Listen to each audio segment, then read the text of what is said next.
15년을 함께 산 부부가 법원 복도에서 서로 다른 벽만 바라보며 서 있었습니다.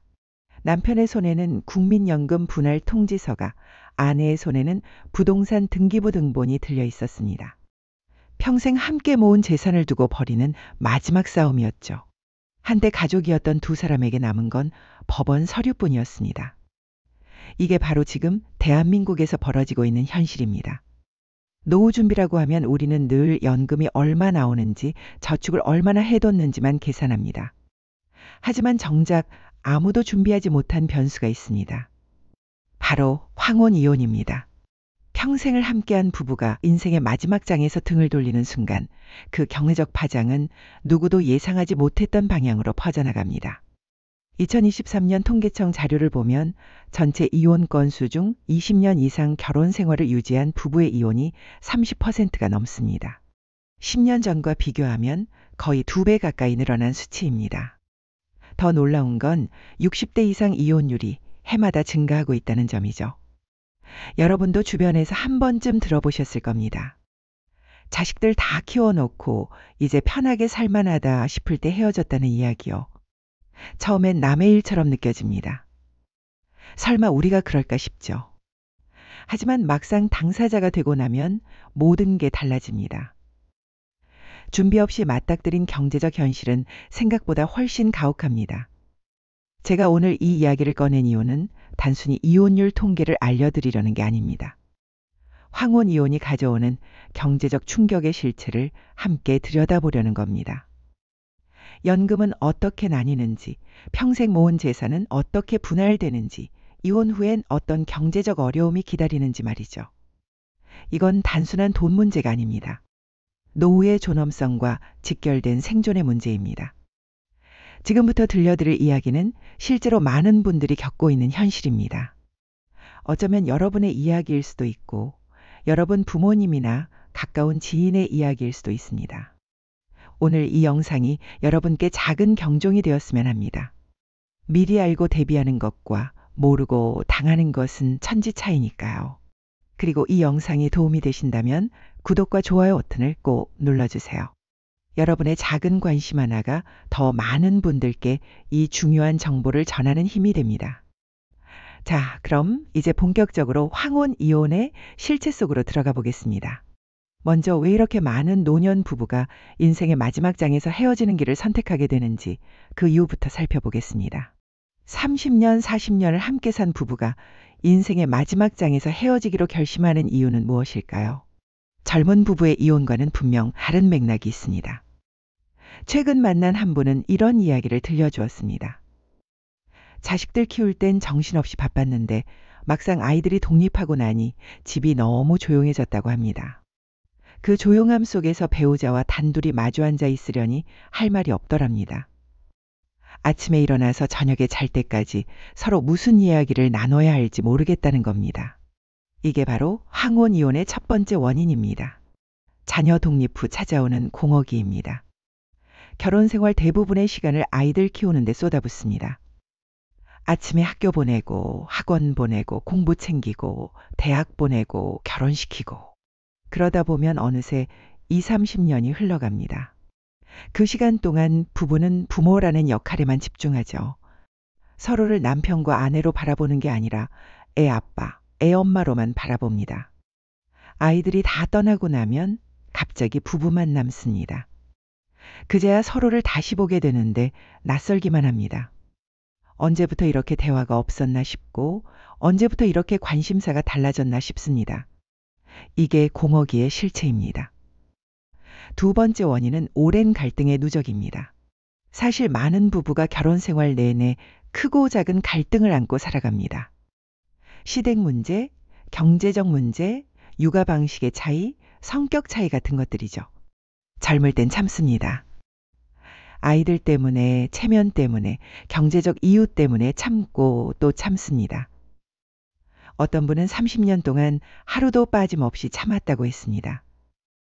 남편이 술 먹고 들어와서 소리 지를 때도 참았고, 시어머니가 며느리를 무시할 때도 참았고, 남편이 집안일을 전혀 돕지 않을 때도 참았습니다. 그런데 나이 들어서 문득 이런 생각이 들었답니다. 내가 왜 이렇게 살아야 하나? 이제라도 내 인생을 살고 싶다는 생각이요. 이게 바로 누적된 갈등이 폭발하는 순간입니다. 젊을 땐 미래가 있으니까 참았는데 나이가 들수록 남은 시간이 보입니다. 그러면 더 이상 참을 이유가 없어지는 거죠. 오히려 지금 헤어지지 않으면 평생 후회할 것 같다는 생각이 듭니다. 세 번째는 생활 방식의 극심한 차이입니다. 특히 남편이 은퇴하고 나서 문제가 생기는 경우가 많습니다. 평생 직장 생활하던 남편이 갑자기 집에만 있게 되면서 부부 갈등이 폭발하는 거죠. 아내는 오랫동안 자기만의 생활 패턴을 만들어 왔는데 남편이 집에서 이것저것 간섭하고 챙기라고 하면 답답해집니다. 한 아내분은 남편이 은퇴하고 나서 매일 아침 7시에 일어나서 뭐 해 먹을 거냐고 묻는다고 했습니다. 점심 때도 묻고 저녁 때도 묻고 20년 넘게 혼자 알아서 챙겨 먹었는데 갑자기 왜 자기한테 물어보냐는 거죠. 그리고 집에서 텔레비전만 보고 있으면서 청소는 왜 안 하냐, 빨래는 왜 안 하냐 지적한답니다. 반대로 남편 입장에서도 억울합니다. 평생 돈 벌어다 줬는데 이제 좀 쉬려고 하니까 아내가 자기를 귀찮아한다는 느낌을 받습니다. 친구들 만나러 나가려고 하면 또 돈 쓰러 가냐고 눈치를 주고 집에 있으면 꼴도 보기 싫다는 표정을 짓는 것 같다고 생각하죠. 생활 리듬이 안 맞으면 하루하루가 전쟁입니다. 함께 있는 시간이 길어질수록 서로가 더 힘들어집니다. 네 번째는 평균 수명의 증가입니다. 우리나라 평균 수명은 여성이 거의 85세, 남성도 80세에 가깝습니다. 예전에는 70만 넘기면 장수했다고 했는데 이제는 80 넘게 사는 게 보통입니다. 이게 무슨 의미일까요? 예순의 은퇴에도 앞으로 20년 넘게 더 살아야 한다는 겁니다. 20년이면 짧은 시간이 아니죠. 그 긴 시간을 불행한 결혼 생활 속에서 보내고 싶지 않다는 생각이 드는 겁니다. 어떤 분은 예전 같으면 그냥 참고 살다가 먼저 죽는 사람이 이기는 거라고 생각했는데 요즘은 20년, 30년을 더 살아야 하니까 도저히 못 참겠다고 했습니다. 차라리 혼자 사는 게 낫겠다는 결론에 이른 거죠.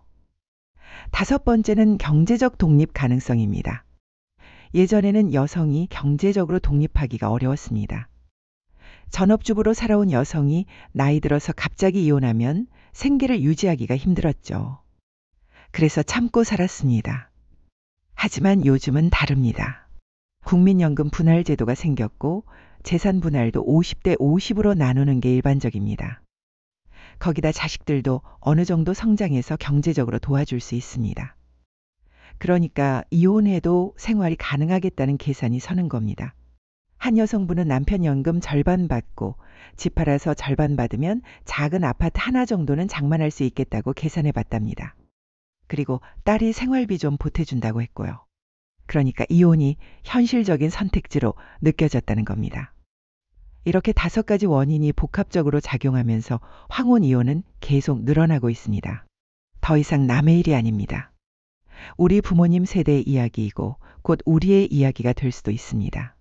중요한 건 이겁니다. 황혼 이혼을 결심하는 순간 대부분의 사람들이 감정적인 문제에만 집중합니다. 이제는 더 이상 못 참겠다, 헤어지자. 이렇게 결정하죠. 하지만 정작 이혼 후에 닥칠 경제적 현실에 대해서는 제대로 알지 못합니다. 그 현실이 얼마나 냉혹한지 지금부터 하나하나 살펴보겠습니다. 30년 동안 직장 생활하면서 열심히 국민연금을 납부한 남편이 있습니다. 그런데 이혼하는 순간 그 연금의 절반을 아내가 가져갈 수 있습니다. 많은 분들이 놀라워합니다. 내가 벌어서 내 이름으로 납부한 연금인데 왜 배우자가 절반을 가져가냐고 반문하시죠. 하지만 법은 그렇게 되어 있습니다. 이게 바로 분할연금 제도입니다. 분할연금 제도는 이렇게 작동합니다. 혼인기간 동안 납부한 국민연금을 부부가 함께 만든 재산으로 봅니다. 그래서 이혼할 때 그 기간에 해당하는 연금을 반반씩 나누는 거죠. 혼인기간이 5년 이상이어야 하고 연금을 받을 나이가 되었을 때 분할받을 수 있습니다. 실제 사례를 말씀드리겠습니다. 이 씨라는 67세 남성분의 경우입니다. 이 씨는 영세의 자영업자로 평생 일했지만 소득이 불규칙했습니다. 그러다 보니 국민연금 납부 기간도 들쭉날쭉했습니다. 경기가 좋을 때는 납부하고 어려울 때는 납부 예외를 신청하거나 체납하기를 반복했습니다. 실제 납부 기간을 따져보니 20년 정도였고 받는 연금은 한 달에 70만 원이었습니다. 이혼하고 나니 연금이 35만 원으로 줄었습니다. 혼인 기간이 15년이었으니 그 기간 해당 분의 절반인 약 20만 원을 전 부인이 가져갔고 나머지 5만 원은 혼인 전 가입 기간이라 이 씨가 온전히 받게 됐습니다. 이 씨는 평생 자기가 일해서 번 돈인데 왜 절반을 주느냐고, 아내는 집안일만 했지 돈을 번 적이 없는데 왜 연금을 가져가느냐고 항변했습니다. 하지만 법은 이렇게 해석합니다. 남편이 밖에서 일할 수 있었던 건 아내가 집안일과 육아를 담당했기 때문이다. 그러니 연금도 둘이 함께 만든 것이다. 이렇게 보는 거죠. 법의 논리는 이해가 갑니다. 하지만 막상 당사자가 되면 받아들이기 힘듭니다. 특히 남성들은 더 그렇습니다. 자기가 평생 일해서 만든 연금인데 왜 나눠줘야 하는지 납득이 안 되는 겁니다. 여기서 더 큰 문제가 생깁니다. 연금이 절반으로 줄어들면 생활이 완전히 달라진다는 겁니다. 35만 원으로 어떻게 살까요? 이 씨는 집을 팔아서 받은 돈으로 지방에 작은 원룸을 샀습니다. 다행히 월세는 없지만 관리비가 한 달에 10만 원 나갑니다. 식비로 40만 원, 통신비 5만 원, 공과금 5만 원, 병원비 10만 원. 계산해 보니 한 달에 70만 원은 필요한데 연금은 35만 원밖에 없습니다. 결국 이 씨는 자식한테 손을 벌렸습니다. 한 달에 30만 원씩 생활비를 보태달라고요. 자식도 자식 나름대로 형편이 있습니다. 아이들 키우고 대출 갚고 노후 준비하느라 빠듯합니다. 그런데 아버지한테 매달 30만 원을 드려야 합니다. 처음엔 효도라고 생각하고 드렸지만 몇 년이 지나니 부담이 됩니다. 이 씨도 미안합니다. 자식한테 손 벌리는 게 얼마나 자존심 상하는지 모릅니다. 하지만 어쩔 수 없습니다. 연금만으로는 도저히 살 수가 없으니까요. 이게 단순히 이 씨 한 사람의 이야기가 아닙니다. 황혼이혼을 한 수많은 사람들이 비슷한 상황에 처해 있습니다. 특히 국민연금만 받는 경우 연금이 절반으로 줄면 생활 자체가 불가능해집니다. 국민연금 평균 수령액은 월 50만 원에서 70만 원 수준입니다. 30년을 성실히 납부해도 100만 원 정도밖에 안 나옵니다. 이게 절반으로 줄면 30만 원에서 50만 원입니다. 이 돈으로 혼자 살 수 있을까요? 그럼 연금을 받는 쪽, 그러니까 대부분 아내 쪽은 어떨까요? 분할연금을 받으면 생활이 나아질까요? 꼭 그렇지만은 않습니다. 오히려 더 어려워지는 경우가 많습니다. 평생 전업주부로 살아온 여성이 받는 분할연금은 보통 20만 원에서 30만 원 사이입니다. 남편이 20년 일해서 만든 연금의 절반이니까요. 그런데 이 돈으로 생활할 수 있을까요? 한 여성분의 사례를 들려드리겠습니다. 박 씨라고 부르죠. 62세 여성분인데 30년 결혼 생활 끝에 이혼했습니다. 남편이 직장 생활할 동안 박 씨는 집안일과 육아를 전담했습니다. 당연히 경력이 없으니 취업도 어렵죠. 이혼하고 나서 박 씨가 받은 분할연금은 30만 원이었습니다. 국민연금 분할 제도에 따라 남편 연금의 절반을 받게 된 거죠. 그리고 집을 팔아서 나눈 돈으로 작은 원룸을 하나 샀습니다. 다행히 월세는 안 내도 되게 됐죠. 하지만 30만 원으로 한 달을 살기는 너무 빠듯합니다. 관리비 10만 원, 식비 40만 원, 통신비 5만 원, 공과금 5만 원. 계산해 보니 100만 원이 필요한데 30만 원밖에 없습니다. 박 씨도 결국 딸한테 매달 50만 원씩 받습니다. 딸도 맞벌이 부부인데 시어머니, 친정아버지, 친정어머니 셋을 모두 도와야 합니다. 한 달에 150만 원이 나갑니다. 젊은 부부한테 이게 얼마나 큰 부담인지 모릅니다. 박 씨는 남편이랑 같이 살 땐 200만 원으로도 넉넉하게 살았는데 혼자 사니까 30만 원으로는 턱도 없답니다. 밥 먹고 자는 것만 해도 빠듯한데 사람답게 사는 건 아예 포기해야 합니다. 여기서 중요한 걸 하나 짚고 넘어가야 합니다. 두 사람이 함께 살 때와 각자 살 때의 생활비는 단순히 절반이 아니라는 겁니다. 부부가 함께 살면 집도 하나, 전기세, 수도세도 하나, 인터넷도 하나면 됩니다. 밥도 한 번에서 둘이 먹으면 됩니다. 그런데 헤어지면 모든 게 2배가 됩니다. 집도 2채, 관리비도 2배, 공과금도 2배입니다. 밥도 따로따로 해 먹어야 하니까 식비도 늘어나죠. 이혼 전문 변호사들이 하는 말이 있습니다. 황혼 이혼하면 둘 다 가난해진다고요. 남편도 연금 절반 없어서 힘들고 아내도 받은 연금으로는 생활이 안 되니까 둘 다 어려워진다는 겁니다. 더 큰 문제는 따로 있습니다. 분할연금을 받으려면 까다로운 조건들이 있습니다. 우선 혼인 기간이 5년 이상이어야 합니다. 그리고 이혼할 때 재판상 이혼이거나 협의 이혼이면서 연금 분할 합의가 있어야 합니다. 또 분할을 받으려는 사람이 노령연금 수급 연령에 도달해야 실제로 연금을 받을 수 있습니다. 출생 연도에 따라 61세부터 65세 사이입니다. 여기서 문제가 생깁니다. 50대에 이혼하면 어떻게 될까요? 분할연금을 받을 권리는 생기지만 실제로 돈을 받을 수 있는 건 출생 연도에 따라 61세부터 65세가 되어서입니다. 그럼 그 사이 기간은 어떻게 살아야 할까요? 한 여성분은 58에 이혼했는데 연금은 63세나 받을 수 있다고 했습니다. 그럼 그 5년은 어떻게 먹고 사냐는 거죠. 일자리를 구하려고 해도 나이가 많아서 아무도 안 뽑아준답니다. 위자료는 어떨까요? 많은 분들이 위자료를 받으면 당장 생활할 수 있지 않겠냐고 생각하십니다. 하지만 현실은 다릅니다. 위자료는 상대방에게 명백한 귀책 사유가 있을 때만 인정됩니다. 외도, 가정폭력, 유기 같은 경우죠.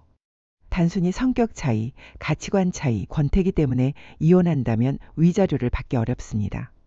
그리고 설령 위자료를 받는다 해도 금액이 생각보다 크지 않습니다. 평균적으로 2천만 원에서 5천만 원 사이인데 이걸로 몇 년을 버틸 수 있을까요? 결국 그 여성분은 딸한테 손을 벌릴 수밖에 없었답니다. 분할연금 제도는 분명 필요한 제도입니다. 평생 집안일을 하면서 남편 뒷바라지한 여성들에게 최소한의 경제적 보장을 해주는 거니까요. 하지만 이 제도만으로는 부족합니다. 실제로 생활하기에는 턱없이 모자란 금액이거든요. 그래서 많은 분들이 이혼을 결심하기 전에 꼭 계산해 봐야 합니다. 분할연금 받으면 한 달에 얼마나 나올지 그 돈으로 실제로 생활이 가능한지 말이죠. 감정적으로만 결정하면 나중에 후회합니다. 연금 문제만 봐도 황혼이혼이 얼마나 경제적으로 어려운 선택인지 알 수 있습니다. 그런데 여기서 끝이 아닙니다.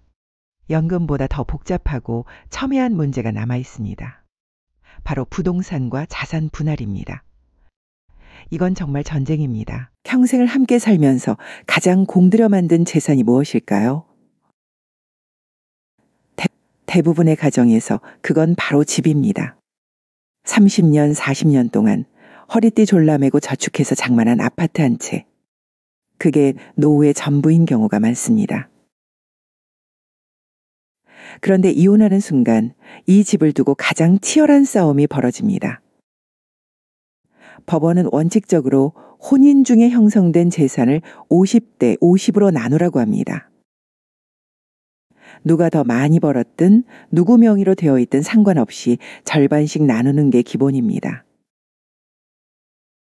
부부가 함께 일궈낸 재산이니까요. 들으면 공평해 보입니다. 하지만 막상 나눠야 할 상황이 되면 공평하지가 않습니다. 아니, 공평하기는 한데 현실적으로 불가능한 경우가 많습니다. 만난 한 부부의 이야기를 해드리겠습니다. 최 씨 부부라고 부르겠습니다. 64세 남편과 60세 아내였습니다. 결혼한 지 35년 되었고 서울 변두리에 시세 5억 원 정도 되는 30평 아파트 한 채를 갖고 계셨죠. 이혼 소송이 진행되면서 재산 분할 문제가 불거졌습니다. 법원은 아파트 가치의 절반씩 갖는 게 원칙이라고 했습니다. 그럼 2억 5천만 원씩 나눠 가지면 되는 거죠. 간단해 보입니다. 하지만 현실은 그렇지 않았습니다. 우선 집을 어떻게 나눌 것인가부터 문제였습니다. 집을 반으로 쪼갤 수는 없으니까요. 그럼 방법은 세 가지입니다. 집을 팔아서 나누거나 한 사람이 집을 갖고 다른 사람에게 돈을 주거나 아니면 한 사람이 계속 살고 나중에 정산하거나. 최 씨 부부는 첫 번째 방법, 집을 팔아서 나누기로 했습니다. 그런데 막상 집을 팔려고 내놓으니까 문제가 생겼습니다. 시세가 5억이라고 해도 실제로 그 가격에 팔리지 않았습니다. 몇 달을 내놨는데도 사는 사람이 안 나타났습니다. 결국 4억 5천만 원에 팔았습니다. 5천만 원 손해를 본 겁니다. 거기다 중개수수료, 양도소득세 같은 걸 떼고 나니 실제로 손해준 돈은 4억 2천만 원 정도였습니다. 이걸 둘이 나누니까 한 사람당 2억 1천만 원씩 받았죠. 최 씨 남편은 2억 1천만 원으로 경기도 외곽에 15평짜리 낡은 투룸을 샀습니다. 35년 살던 30평 아파트에서 반토막난 공간으로 줄어든 겁니다. 최 씨 아내도 마찬가지였습니다. 2억 1천만 원으로는 변변한 집을 살 수가 없었습니다. 결국 같은 동네에 10평도 안 되는 작은 원룸을 하나 샀습니다. 평생 모은 재산으로 결국 원룸 한 칸을 산 거죠. 두 사람 다 차라리 이혼 안 하고 그냥 살 걸 그랬다고 했습니다. 재산을 나누니까 둘 다 가난해졌답니다. 이게 부동산 분할의 현실입니다. 숫자로는 공평하게 나눴지만 실제로는 둘 다 손해를 봅니다. 집 한 채로 두 사람이 살 때는 괜찮았는데 그걸 나누니까 둘 다 제대로 된 집에서 살 수가 없게 된 거죠. 그나마 집을 파는 게 합의가 되면 다행입니다. 더 큰 문제는 한 사람은 집을 팔고 싶은데 다른 사람은 팔기 싫어할 때입니다. 어떤 부부는 이런 상황이었습니다. 남편은 집을 팔아서 각자 돈을 받자고 했습니다. 그런데 아내는 절대 안 판다고 했습니다. 이유가 무엇일까요? 이 집에서 30년을 살았는데 동네도 익숙하고 친구들도 다 여기 있고 병원도 가깝고 마트도 가까운데 왜 나가야 하냐는 겁니다. 그럼 어떻게 될까요? 아내가 집에 계속 살고 남편에게 2억 5천만 원을 줘야 합니다. 그런데 아내한테 그 돈이 어디 있을까요? 평생 전업주부로 살았는데 현금이 그렇게 많을 리가 없죠. 결국 이런 식으로 합의를 받습니다. 아내가 집에 계속 살되 나중에 집을 팔거나 아내가 사망하면 그때 정산하기로요. 법적으로는 남편에게 지분이 있지만 실질적으로는 아내가 독차지하는 셈입니다. 남편 입장에서는 억울합니다. 자기 돈이 집에 묶여 있는데 쓸 수가 없습니다. 당장 살 집이 필요한데 돈이 없으니까 월세를 얻어야 합니다. 자기 집이 있는데 월세를 사는 기묘한 상황이 된 거죠. 이런 경우도 있습니다. 집은 남편 명의인데 아내가 나가기를 거부하는 경우요. 법적으로는 남편 소유지만 실제로는 아내가 살고 있는 겁니다. 남편이 집을 팔려고 해도 아내가 안 나가니까 팔 수가 없습니다. 매수자 입장에서는 사람이 살고 있는 집을 누가 사겠습니까? 그래서 법원에 명도 소송을 걸어야 합니다. 자기 집인데 자기 배우자를 내보내기 위해서 소송을 하는 겁니다. 이게 얼마나 슬픈 일인지 모릅니다. 30년을 함께 산 사람을 법적으로 쫓아내야 하는 거예요. 부동산 외에도 나눠야 할 재산은 많습니다. 예금, 적금, 주식, 보험, 퇴직금 같은 것들이죠. 문제는 이런 재산들을 정확히 파악하기가 어렵다는 겁니다. 특히 상대방이 숨기려고 들면 찾기가 쉽지 않습니다. 어떤 남편은 이혼 소송 전에 미리 예금을 빼돌렸습니다. 몇 천만 원 있던 걸 현금으로 인출해서 친구 명의 통장에 넣어둔 거죠. 그리고 법원에는 통장에 100만 원밖에 없다고 주장했습니다. 아내가 의심해서 조회를 해보니까 석 달 전에 큰 금액이 인출된 기록이 나왔습니다. 하지만 그 돈이 어디로 갔는지 증명하기가 어려웠습니다. 남편은 생활비로 다 썼다고 주장했고 아내는 숨겼다고 주장했지만 증거가 없었습니다. 결국 법원은 절반 정도만 인정해줬습니다. 명확한 증거가 없으니 어쩔 수 없었던 거죠. 아내 입장에서는 억울하지만 어쩔 도리가 없었습니다. 반대로 아내가 몰래 금을 사모아둔 경우도 있습니다. 생활비 조금씩 아껴서 10년 넘게 금을 샀는데 이혼할 때 그걸 숨긴 겁니다.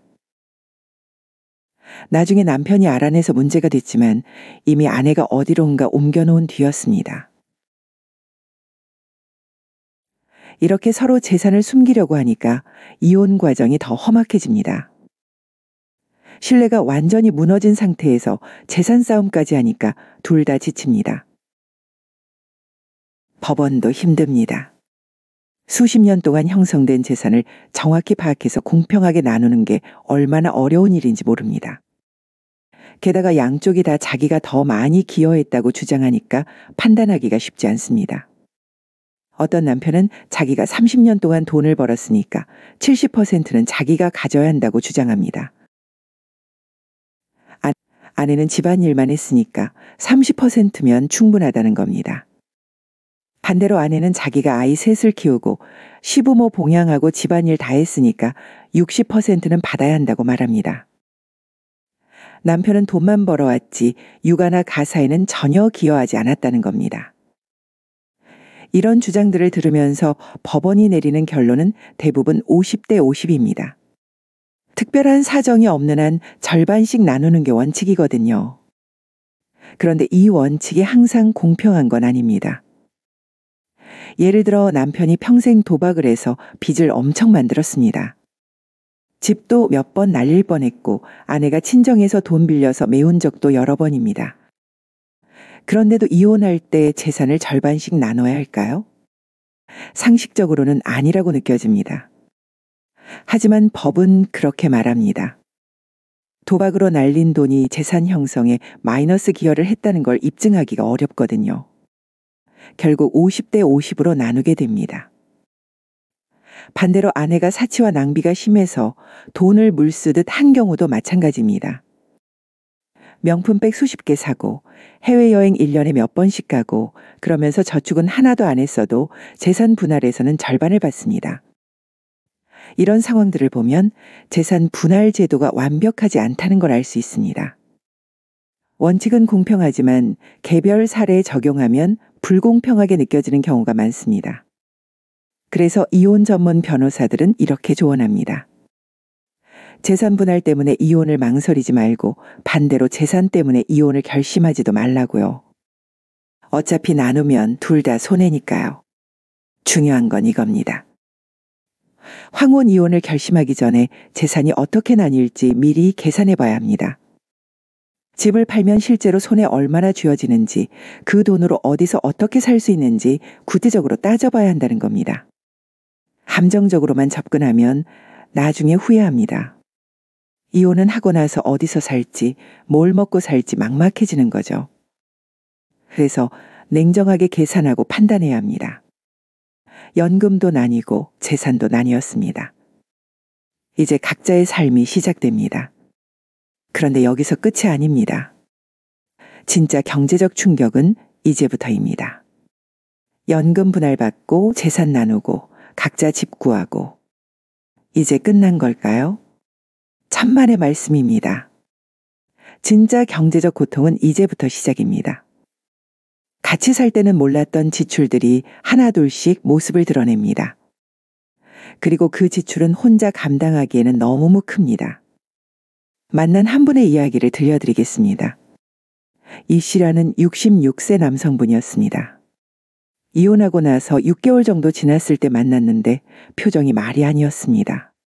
완전히 지쳐 보였습니다. 이 씨는 이혼할 때는 재산만 잘 나누면 혼자 사는 게 어렵지 않을 줄 알았다고 했습니다. 연금도 받고 집도 있고 저축도 좀 있으니까 괜찮겠지 싶었답니다. 그런데 막상 혼자 살아보니 돈이 새는 구멍이 너무 많더랍니다. 우선 식비부터 문제였습니다. 같이 살 때는 아내가 밥을 해줬죠. 재료 사서 집에서 해 먹으니까 한 달에 50만 원이면 두 사람이 충분히 먹었습니다. 그런데 혼자 사니까 도저히 요리를 할 수가 없더랍니다. 처음에는 해보려고 했답니다. 마트 가서 재료 사고 유튜브 보면서 따라하고. 그런데 재료를 사면 남습니다. 양파 한 망 사면 혼자 다 못 먹습니다. 고기도 그렇고 채소도 그렇고. 결국 반은 버리게 됩니다. 게다가 요리하는 게 보통 일이 아니더랍니다. 설거지까지 하고 나면 진이 다 빠진답니다. 60이 넘은 나이에 매일 요리하는 게 쉽지 않습니다. 결국 이 씨는 포기했습니다. 아침은 빵이나 우유로 때우고 점심 저녁은 밖에서 사 먹기로 한 거죠. 그런데 이게 돈이 엄청 들어갑니다. 한 끼에 8,000원만 써도 하루 2만 원입니다. 한 달이면 60만 원이죠. 같이 살 때보다 식비가 2배 가까이 늘어난 겁니다. 주거비도 만만치 않습니다. 이 씨는 이혼하면서 받은 돈으로 작은 오피스텔을 샀습니다. 월세는 안 내도 되니까 다행이라고 생각했죠. 그런데 관리비가 생각보다 많이 나왔습니다. 같이 살던 아파트는 30평이었는데 관리비가 15만 원 정도였습니다. 이제는 15평 오피스텔인데도 관리비가 12만 원 나옵니다. 난방비, 전기세, 수도세 다 포함해서요. 평수는 절반인데 관리비는 거의 비슷한 겁니다. 왜 그럴까요? 혼자 살아도 기본으로 나가는 비용은 비슷하기 때문입니다. 보일러는 돌려야 하고 전기는 써야 하고 물도 써야 하니까요. 사람이 2배로 늘어난다고 관리비가 2배가 되는 게 아닙니다. 오히려 한 사람이 살 때가 효율이 떨어지는 거죠. 통신비도 따로 나갑니다. 같이 살 때는 인터넷 하나, 전화 2개로 한 달에 7만 원 정도였습니다. 이제는 각자 인터넷 깔고 각자 전화 쓰니까 통신비만 10만 원이 넘어갑니다. 보험료도 부담입니다. 이 씨는 암보험, 실손보험 들어놓은 게 있었는데 한 달에 15만 원 나갔습니다. 같이 살 때는 아내 보험료랑 합쳐서 30만 원 정도였으니까 그냥 납부했는데 이제는 15만 원이 너무 부담스럽습니다.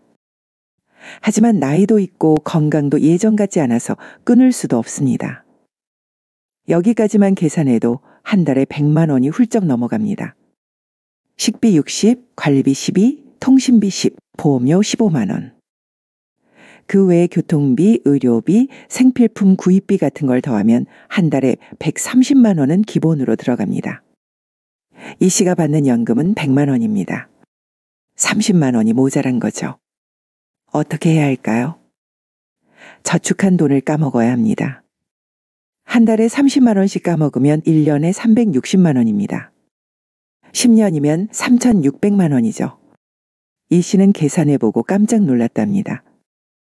이렇게 가다가는 75세쯤 되면 저축이 바닥난다는 걸 알게 된 겁니다. 그럼 그 이후에는 어떻게 살아야 할까요? 병원비는 또 얼마나 큰 부담인지 모릅니다. 나이가 들수록 아픈 데가 많아지는데 혼자 사니까 아파도 참게 됩니다. 이 씨는 허리가 안 좋습니다. 병원 가면 물리치료 받으라고 하는데 일주일에 3번 가야 합니다. 한 번에 5천 원씩만 계산해도 한 달에 6만 원입니다. 부담스러워서 한 달에 2번만 갑니다. 그러다 보니 허리는 더 안 좋아지고 결국 약을 더 먹어야 하는 악순환입니다. 혈압약, 당뇨약, 관절약 이런 거 합치면 한 달에 약값만 10만 원 가까이 나갑니다. 같이 살 때는 아내가 약 챙겨줘서 꼬박꼬박 먹었는데 혼자 사니까 까먹을 때도 많습니다. 그러다 응급실 가는 날이면 그때 나가는 돈이 몇십만 원입니다. 여성들도 마찬가지입니다. 어떤 분의 이야기를 들려드리겠습니다. 박 씨라는 63세 여성분이었는데 이혼하고 나서 가장 힘든 게 집안일이랍니다. 아니, 집안일이야 평생 해왔으니까 할 수 있죠. 문제는 혼자서 모든 걸 다 해야 한다는 겁니다.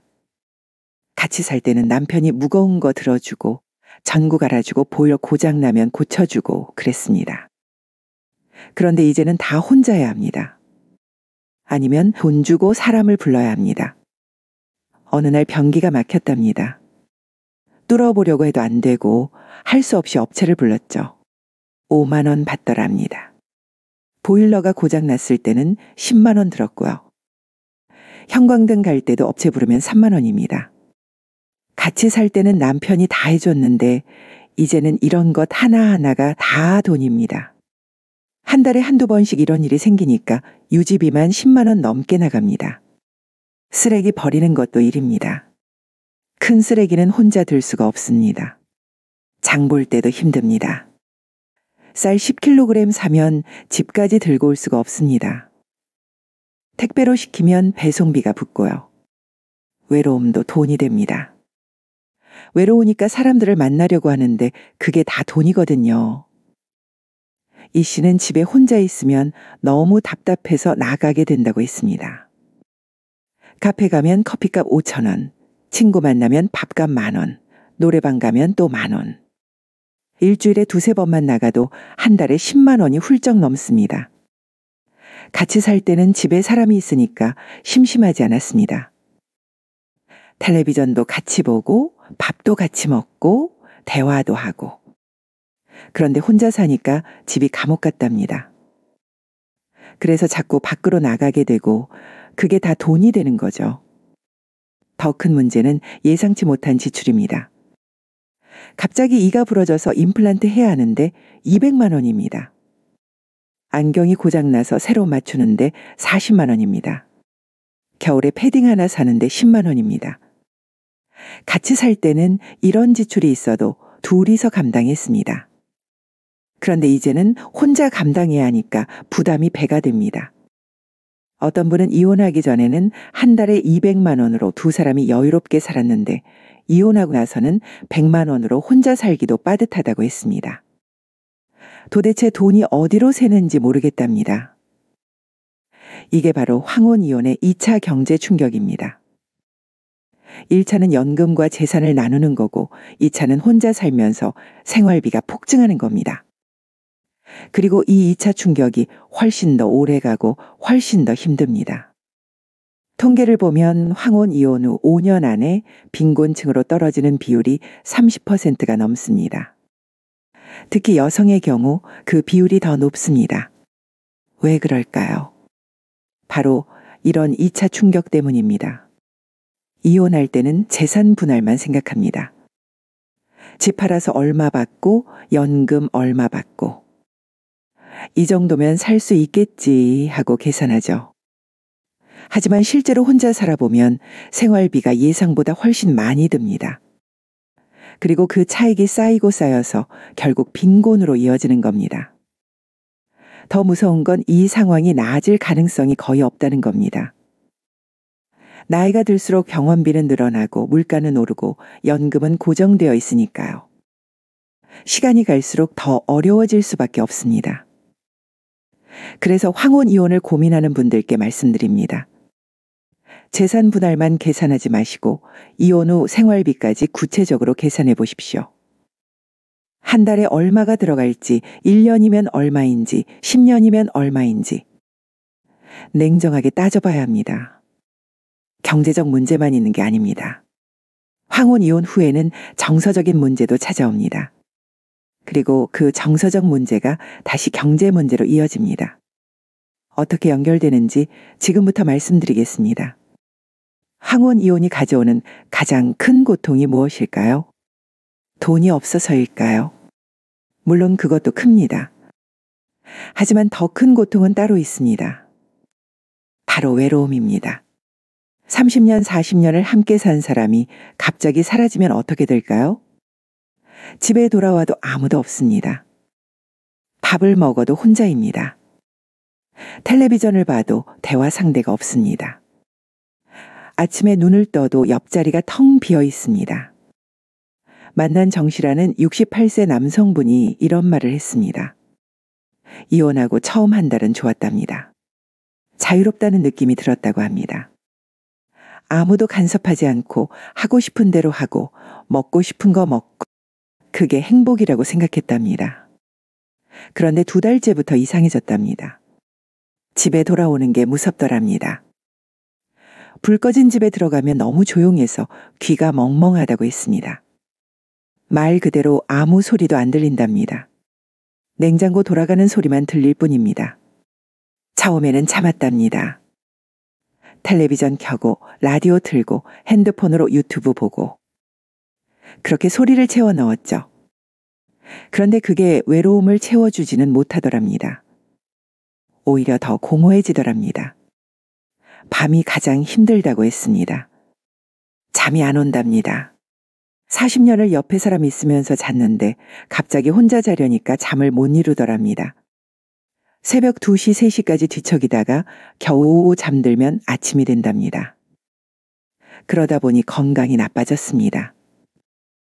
잠을 못 자니까 피곤하고 피곤하니까 입맛이 없고 안 먹으니까 기력이 떨어지고 악순환이 시작된 겁니다. 정씨는 병원에 갔습니다. 불면증 때문이었습니다. 의사가 수면제를 처방해 줬는데 그걸 먹고 나니까 낮에도 졸리고 머리가 멍하더랍니다. 그래서 약을 끊었는데 다시 잠을 못 잤습니다. 결국 정신과에 갔습니다. 우울증 진단을 받았습니다. 의사 선생님이 말하기를 황혼 이혼 후에 우울증에 걸리는 사람이 굉장히 많다고 했습니다. 특히 남성이 더 심하답니다. 왜 남성이 더 심할까요? 평생 직장 생활하면서 사회적 관계는 많았지만 정서적으로 의지할 사람은 대부분 아내였기 때문입니다. 남자들은 친구들한테 속 깊은 이야기 잘 안 합니다. 힘들어도 티 안 내고 아파도 참고 그렇게 살아왔죠. 그러다가 아내마저 없어지면 의지할 곳이 완전히 사라지는 겁니다. 여성은 좀 다릅니다. 친구들이랑 자주 만나고 속 깊은 이야기도 나누고 서로 위로하고 그럽니다. 그래서 정서적으로 버티는 힘이 남성보다 강합니다. 하지만 그렇다고 안 힘든 건 아닙니다. 한 여성분의 이야기를 들려드리겠습니다. 김 씨라는 61세 여성이었습니다. 이혼하고 나서 친구들이 위로 많이 해줬답니다. 만나서 밥도 먹고 차도 마시고 수다도 떨고 그 시간은 좋았답니다. 그런데 집에 돌아오면 또 혼자입니다. 친구들이 아무리 위로해줘도 결국 밤에 혼자 잠들어야 하는 건 자기 몫이더랍니다. 그 시간이 가장 힘들다고 했습니다. 특히 명절이나 생일 같은 날이 더 힘들다고 했습니다. 예전에는 가족들이 모였습니다. 아이들도 오고 손주들도 오고 시끌벅적하게 음식 만들어 먹고 얘기하고 웃고 그게 행복이었는데 이제는 그럴 수가 없습니다. 아이들은 각자 가정이 있으니까 명절에 부모 둘 다 찾아갈 수는 없습니다. 할 수 없이 엄마 집, 아빠 집 번갈아 가는데 가도 분위기가 예전 같지 않답니다. 서먹서먹하고 어색하고 빨리 끝나기만을 바라게 된답니다. 김 씨는 작년 추석을 혼자 보냈답니다. 아이들이 시댁 가느라 못 왔거든요. 차례상도 안 차리고 그냥 라면 끓여 먹었답니다. 텔레비전 켜놓고 혼자 라면 먹는데 눈물이 났다고 했습니다. 이런 외로움이 건강을 망칩니다. 정말입니다. 외로움이 병을 만듭니다. 의학적으로도 증명된 사실입니다. 외로움은 스트레스 호르몬을 증가시키고 면역력을 떨어뜨리고 혈압을 올리고 염증을 유발합니다. 그래서 외로운 사람이 심장병, 치매, 당뇨 같은 병에 더 잘 걸립니다. 실제로 정 씨는 이혼 후 1년 만에 당뇨가 생겼습니다. 전에는 혈당이 정상이었는데 갑자기 당뇨 판정을 받은 겁니다. 의사 선생님이 스트레스 때문일 거라고 했답니다. 김 씨도 혈압이 올라갔습니다. 이혼 전에는 혈압이 정상이었는데 이혼 후에 고혈압이 생긴 겁니다. 이것도 스트레스와 외로움 때문이라고 합니다. 건강이 나빠지면 병원을 가야 합니다. 병원 가면 돈이 듭니다. 약값도 들고 검사비도 들고 치료비도 듭니다. 그러니까 외로움이 결국 경제적 부담으로 이어지는 겁니다. 더 큰 문제는 혼자 살면 건강 관리가 안 된다는 거입니다. 같이 살 때는 배우자가 챙겨줬습니다. 약 먹으라고 하고 병원 가자고 하고 술 적당히 마시라고 하고 밥 잘 먹으라고 하고 잔소리처럼 들렸지만 그게 다 건강 관리였습니다. 그런데 혼자 살면 아무도 안 챙겨줍니다. 약 먹는 걸 까먹고 병원 가는 것도 귀찮아서 미루고 술도 과하게 마시고 밥도 대충 먹고 그러다 보니 건강이 더 나빠지는 겁니다. 정 씨는 당뇨약을 일주일에 2~3번은 까먹는다고 했습니다. 아침에 먹어야 하는데 자고 일어나면 이미 점심이고 그럼 안 먹어도 되나 싶어서 건너뛴답니다. 그러니까 혈당 조절이 안 되고 합병증 위험이 높아집니다. 술도 문제입니다. 외로우니까 술로 달래게 됩니다. 예전에는 아내 눈치도 있고 해서 적당히 마셨는데 이제는 아무도 뭐라 할 사람이 없으니까 매일 마십니다. 소주 한 병씩 마시다 보니 간도 나빠지고 위도 나빠졌습니다. 한 남성분은 이혼 후에 알코올 의존증 진단을 받았습니다. 매일 밤 술을 마셔야 잠이 오더랍니다. 안 마시면 불안하고 초조하고 견딜 수가 없다고 했습니다. 결국 알코올 중독 치료 프로그램에 들어갔는데 그 비용만 한 달에 50만 원이 넘었습니다. 여성분들도 비슷합니다. 김 씨는 수면제를 먹기 시작했는데 나중에는 용량을 계속 늘려야 했답니다. 처음에는 반알이면 잤는데 한 달 후에는 한 알, 2달 후에는 2알. 그렇게 약물 의존이 생긴 겁니다. 정신과 약값만 한 달에 10만 원 가까이 나간다고 했습니다. 거기다 상담 치료 받으러 가면 또 비용이 듭니다. 건강보험 적용 안 되는 상담은 한 번에 10만 원씩 합니다. 한 달에 2~3번 가면 30만 원입니다. 외로움이 우울증을 만들고 우울증이 병원비를 만들고 병원비가 경제적 부담을 만듭니다. 이게 악순환입니다. 더 무서운 건 이 악순환에서 빠져나오기가 거의 불가능하다는 겁니다. 혼자 사는 노인이 우울증을 극복하기는 정말 어렵습니다. 약 먹고 상담받는다고 나아지는 게 아니거든요. 근본적인 외로움이 해결되지 않으면 계속 재발합니다. 어떤 정신과 의사 선생님은 황혼 이혼 후 우울증 환자들을 치료하면서 가장 답답한 게 약으로는 증상을 완화할 수 있지만 근본 원인인 외로움은 해결할 수 없다는 것이라고 했습니다. 결국 환자들은 계속 병원에 오고 약을 먹고 그러면서 나이가 들어가는 거랍니다. 그래서 어떤 분들은 외로움을 달래려고 돈을 씁니다. 취미 생활을 시작하고 여행을 다니고 사람들을 만나는 거죠. 그게 건강에는 좋습니다. 외로움을 덜어주니까요. 하지만 그게 또 돈입니다. 등산 모임 가입하면 회비 내고 당구 치러 가면 비용 들고 비용 들고 시간 내고 다 돈이 듭니다. 같이 살 때는 배우자랑 집에 있으면 됐는데 이제는 외로움을 달래려고 돈을 써야 하는 겁니다. 정 씨는 한 달에 외로움 달래는 비용으로 30만 원 정도 쓴다고 했습니다. 등산 모임 회비, 당구장 비용, 카페 비용 같은 거요. 그거라도 안 하면 정말 미칠 것 같다고 했습니다. 김 씨는 한 달에 50만 원 정도 쓴다고 했습니다. 요가 수강료, 친구들 만나는 비용, 문화센터 수업료 같은 거요.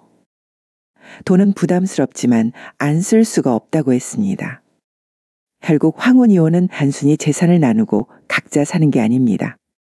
정서적으로 큰 상처를 입고 그 상처가 건강을 해치고 건강이 나빠지면 병원비가 늘고 외로움을 달래려면 또 돈이 들고 이 모든 게 경제적 부담으로 이어집니다. 그래서 이혼을 고민하는 분들께 물어보고 싶습니다. 혼자 사는 외로움을 감당할 수 있습니까? 그 외로움이 가져올 경제적 부담까지 계산했으니까? 물론 참을 수 없는 결혼 생활이라면 이혼이 답일 수도 있습니다. 하지만 그 선택을 하기 전에 이혼 후의 삶을 구체적으로 상상해 봐야 합니다. 외로움과 경제적 어려움을 동시에 감당할 준비가 되어 있는지 말이죠. 그럼 어떻게 해야 할까요? 이미 이혼을 결심했다면 혹은 이혼할 수밖에 없는 상황이라면 어떻게 대비해야 할까요? 지금부터 그 방법들을 말씀드리겠습니다. 여기까지 들으셨다면 황혼 이혼이 얼마나 무거운 선택인지 느껴지실 겁니다. 그렇다면 이제 중요한 질문입니다. 어떻게 대비할 것인가? 크게 두 가지 방향이 있습니다. 첫째는 이혼하지 않도록 관계를 개선하는 것이고, 둘째는 불가피하게 이혼해야 한다면 최대한 준비하는 겁니다. 하나씩 살펴보겠습니다. 먼저 관계 개선부터 말씀드리겠습니다. 많은 부부가 황혼 이혼을 생각하는 이유가 무엇입니까? 대화가 없고 서로 무관심하고 함께 있어도 외롭기 때문입니다. 그런데 이게 하루아침에 만들어진 게 아닙니다. 수십 년 동안 조금씩 쌓인 겁니다. 그럼 어떻게 해야 할까요? 대화를 다시 시작해야 합니다. 한 부부 상담사는 황혼기 부부에게 가장 필요한 건 거창한 게 아니라고 말했습니다. 그냥 하루에 10분이라도 제대로 된 대화를 나누는 것이랍니다. 어떤 대화일까요? 서로의 하루를 물어보는 겁니다. 오늘 뭐 했는지, 어디 갔는지, 누구 만났는지, 이런 간단한 질문들입니다. 그런데 이게 말처럼 쉽지 않습니다. 수십 년 동안 안 하던 걸 갑자기 하려니 어색하거든요. 처음에는 억지로라도 해야 합니다. 저녁 먹고 나서 차 한잔 마시면서 오늘 하루 어땠는지 물어보는 겁니다. 상대방이 대답을 안 해도 포기하지 말고 계속 물어보는 거예요. 한 달, 두 달 하다 보면 조금씩 대화가 늘어납니다. 한 부부는 이런 방법을 썼답니다. 매일 저녁 산책을 함께 하기로 한 겁니다. 집 근처를 30분 정도 걷는 거죠. 걸으면서 자연스럽게 이야기가 나오더랍니다. 집에 앉아 있으면 할 말이 없는데 걸으면서는 이것저것 보이는 게 있으니까 대화거리가 생긴답니다. 저 꽃 예쁘다. 저 집 리모델링 했네. 저 개 귀엽네. 이런 사소한 이야기들입니다. 별거 아닌 것 같지만 이게 대화의 시작입니다. 그렇게 석 달 정도 하니까 서로 좀 편해지더랍니다. 그때부터는 좀 더 깊은 이야기도 나눌 수 있었답니다. 두 번째는 역할 분담입니다. 특히 남편이 은퇴하고 나서 문제가 생기는 경우가 많습니다. 집에서 남편은 놀고 아내만 일하니까 불만이 쌓입니다. 그럼 역할을 나눠야 합니다. 요리는 아내가 하더라도 설거지는 남편이 한다든지, 빨래는 아내가 하되 빨래 개는 건 남편이 한다든지, 청소는 함께 한다든지, 이렇게 구체적으로 정하는 겁니다. 한 부부는 요리를 번갈아 하기로 했답니다. 월수금은 아내가, 화목토는 남편이 하는 거죠. 처음에 남편이 요리를 못해서 라면만 끓였는데 유튜브 보면서 하나씩 배우더랍니다. 몇 달 지나니까 제법 먹을 만한 요리를 하게 됐답니다. 그러면서 아내가 고마움을 느꼈답니다. 평생 혼자 밥 해왔는데 남편이 밥을 해주니까 너무 편하고 감사하더랍니다. 남편도 요리를 하면서 아내가 평생 얼마나 고생했는지 알게 됐다고 합니다. 세 번째는 각자의 시간을 인정하는 겁니다. 24시간 붙어 있으면 답답합니다. 특히 은퇴 후에 남편이 집에만 있으면 아내가 숨이 막힙니다. 그러니까 각자의 시간을 가져야 합니다. 남편은 친구들 만나고 취미 생활하고 운동하러 나가고, 아내도 친구들 만나고 문화센터 다니고 자기만의 활동을 하고, 하루 중에 몇 시간은 각자 따로 보내는 겁니다. 한 부부는 이렇게 약속했답니다. 오전에는 각자 알아서 보내고, 점심은 꼭 함께 먹고, 오후에는 또 각자 보내고, 저녁은 함께 먹는 겁니다. 이렇게 하니까 서로 부담도 덜하고 만났을 때 할 이야기도 생기더랍니다. 네 번째는 경제적 투명성입니다. 돈 문제로 싸우는 부부가 많습니다. 남편은 돈을 얼마나 버는지 얼마나 있는지 안 알려주고 아내는 돈을 얼마나 쓰는지 숨기고 이러니까 불신이 생깁니다. 그러니까 투명하게 공개해야 합니다. 연금이 얼마 나오는지, 저축이 얼마나 있는지, 한 달에 얼마씩 쓰는지 이런 걸 함께 알고 있어야 합니다. 그리고 가계부를 함께 쓰는 겁니다. 어디에 얼마를 썼는지 기록하고 한 달에 한 번씩 같이 확인하는 거죠. 처음에는 귀찮고 간섭받는 것 같아서 싫을 수 있습니다. 하지만 하다 보면 서로 신뢰가 생깁니다. 한 부부는 엑셀로 가계부를 만들어서 함께 관리한답니다. 남편도 입력하고 아내도 입력하고 한 달치를 모아서 같이 보면서 다음 달 계획을 세운답니다. 이렇게 하니까 돈 때문에 싸우는 일이 거의 없어졌답니다. 5번째는 전문가의 도움입니다. 관계가 너무 나빠졌다면 혼자 해결하기 어렵습니다. 그럴 땐 부부 상담을 받아야 합니다. 요즘은 보건소나 가족센터에서 무료로 부부 상담을 해줍니다. 비용 걱정 없이 받을 수 있습니다. 상담사가 중간에서 대화를 이끌어주니까 훨씬 수월합니다. 서로 하고 싶었던 말을 하게 되고 상대방의 입장도 이해하게 됩니다. 물론 한두 번으로 해결되지는 않습니다. 최소한 3달, 6달은 꾸준히 받아야 효과가 있습니다. 어떤 부부는 1년 동안 상담을 받았답니다. 매주 한 번씩 상담사를 만나서 이야기했습니다. 처음 몇 달은 서로 불만만 쏟아냈는데 반년쯤 지나니까 조금씩 변화가 생기더랍니다. 서로를 이해하기 시작한 거죠. 지금은 이혼 생각 없이 잘 지낸다고 합니다. 여기까지가 관계 개선 방법입니다. 이렇게 노력해도 안 되는 경우가 있습니다. 혹은 이미 관계가 돌이킬 수 없을 정도로 망가진 경우도 있죠. 그럴 땐 이혼이 답일 수 있습니다. 그렇다면 최대한 준비를 해야 합니다.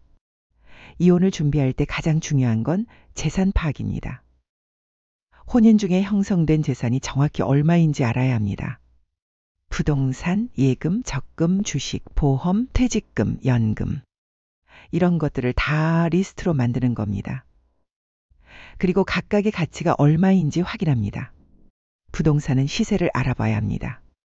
공인중개사 몇 군데 가서 물어보고 인터넷으로도 검색해보고 실제 거래가가 얼마인지 파악하는 거죠. 예금이나 적금은 은행에 가서 잔액증명서를 떼면 됩니다. 주식은 증권사에서 평가액을 확인할 수 있고요. 연금은 국민연금공단이나 공무원 연금공단에 문의하면 예상 수령액을 알려줍니다. 이렇게 재산을 파악한 다음에는 시뮬레이션을 해봐야 합니다. 반반씩 나누면 내가 받을 돈이 얼마인지, 그 돈으로 어디서 어떻게 살 수 있는지, 한 달 생활비는 얼마나 들지, 이런 걸 구체적으로 계산하는 겁니다. 엑셀 파일을 만들어서 항목별로 적어보십시오. 수입은 연금 얼마, 저축이자 얼마, 지출은 주거비 얼마, 식비 얼마, 관리비 얼마, 통신비 얼마, 병원비 얼마. 이렇게 계산해보면 이혼 후에 생활이 가능한지 알 수 있습니다. 만약 계산해 봤는데 생활이 안 될 것 같다면 어떻게 해야 할까요? 재산 분할 비율을 조정하거나 위자료를 청구하거나 아니면 이혼 자체를 재고해야 합니다. 2번째는 법률 상담입니다. 이혼은 법적인 절차입니다. 잘못하면 손해를 볼 수 있습니다. 그러니까 변호사 상담을 꼭 받아야 합니다. 요즘은 초기 상담은 무료로 해주는 변호사들이 많습니다. 1시간 정도 상담받으면서 대략적인 방향을 잡을 수 있습니다. 재산 분할을 어떻게 할 건지, 위자료는 청구할 수 있는지, 협의 이혼으로 할 건지, 재판 이혼으로 할 건지 이런 걸 상담받는 거죠. 만약 상대방이 재산을 숨길 것 같다면 미리 증거를 확보해야 합니다. 통장 사본, 부동산 등기부 등본, 보험증권 이런 것들을 복사해 두는 겁니다. 나중에 재판할 때 필요합니다. 3번째는 별도 자산 확보입니다. 가능하다면 이혼 전에 자기 명의로 된 자산을 좀 만들어 두는 게 좋습니다. 물론 혼인 중 재산은 다 공동재산이니까 나중에 분할 대상이 됩니다. 하지만 그래도 자기 명의로 있으면 협상할 때 유리합니다. 예를 들어 아내가 그동안 생활비 절약해서 몇 천만 원 모았다면 그걸 자기 명의 통장에 넣어두는 겁니다.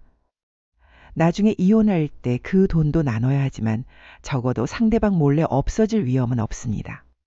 네 번째는 주거 계획입니다. 이혼하면 어디서 살 건지 미리 정해둬야 합니다. 집을 팔아서 나눌 건지, 한 사람이 계속 살 건지, 각자 새 집을 구할 건지, 이런 걸 사전에 협의하는 게 좋습니다. 만약 새 집을 구해야 한다면 미리 알아봐야 합니다. 어느 동네에 살 건지, 전세로 할 건지, 월세로 할 건지, 예산은 얼마인지 구체적으로 계획을 세우는 겁니다. 그리고 가능하다면 이혼 전에 집을 미리 보러 다니는 것도 좋습니다. 이혼하고 나서 급하게 집을 구하면 좋은 조건을 못 찾습니다. 미리 알아보고 괜찮은 곳을 찾아두면 이혼 후에 바로 이사할 수 있습니다. 다섯 번째는 정서적 준비입니다. 이혼하면 외로울 겁니다. 그걸 어떻게 극복할 건지 미리 생각해 둬야 합니다. 친구들이 있습니까?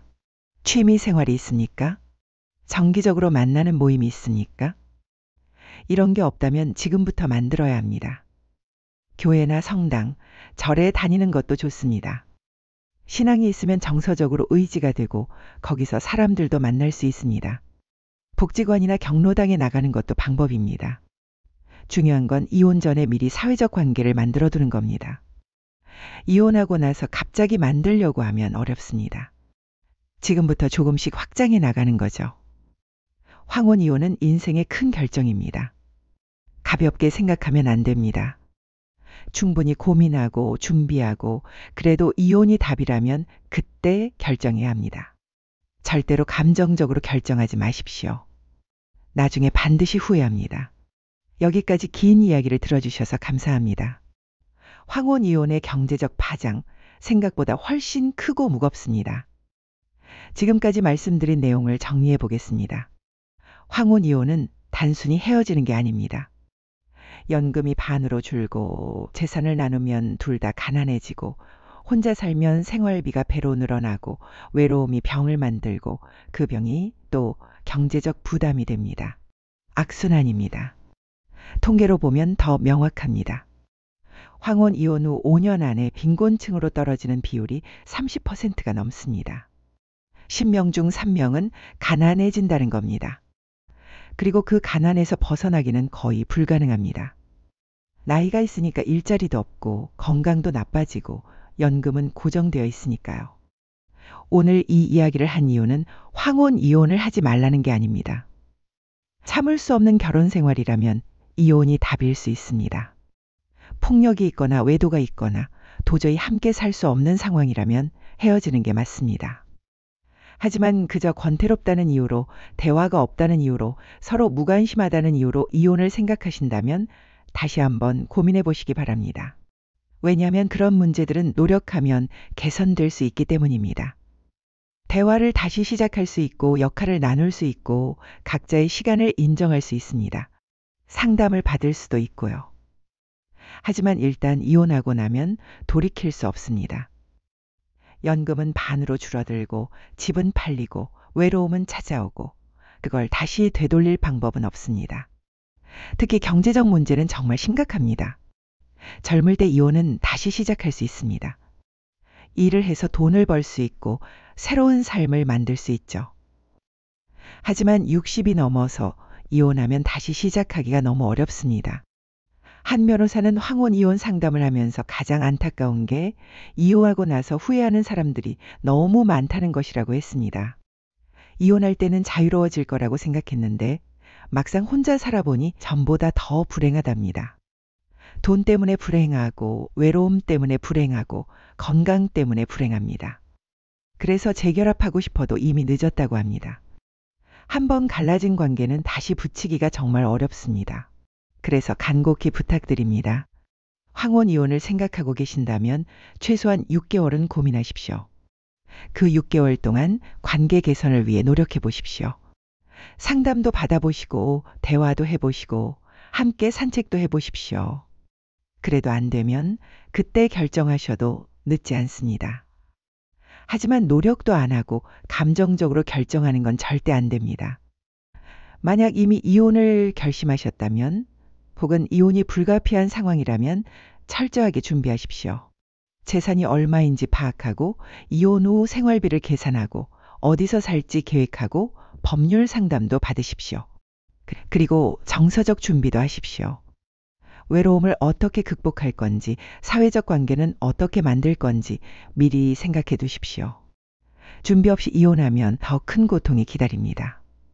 연금은 숫자로 계산할 수 있습니다. 재산도 숫자로 나눌 수 있습니다.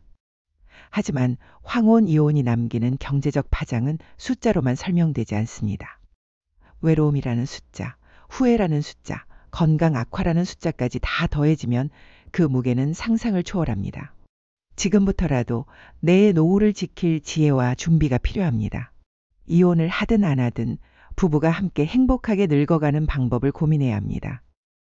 그게 진짜 노후 준비입니다. 오늘 영상을 보며 여러분은 어떤 생각이 드셨나요? 여러분의 경험과 생각을 댓글로 나눠주세요. 혹시 주변에 황혼 이혼을 고민하시는 분이 계시다면 이 영상을 꼭 공유해 주세요. 한 분이라도 더 현실을 알고 신중하게 결정하셨으면 합니다. 오늘 영상이 도움이 되셨다면 소중한 분들께 공유해 주시고 구독과 좋아요로 저를 응원해 주세요. 여러분과의 소중한 연결이 저에게 큰 힘이 됩니다. 마지막으로 한 가지만 더 말씀드리겠습니다. 30년, 40년을 함께 산 사람입니다. 미운 정, 고운 정 다 들었습니다.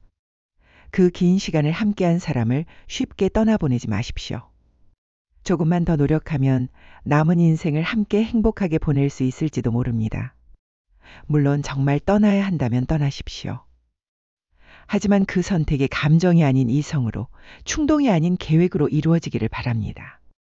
여러분 모두 행복한 노후를 보내시길 진심으로 바랍니다.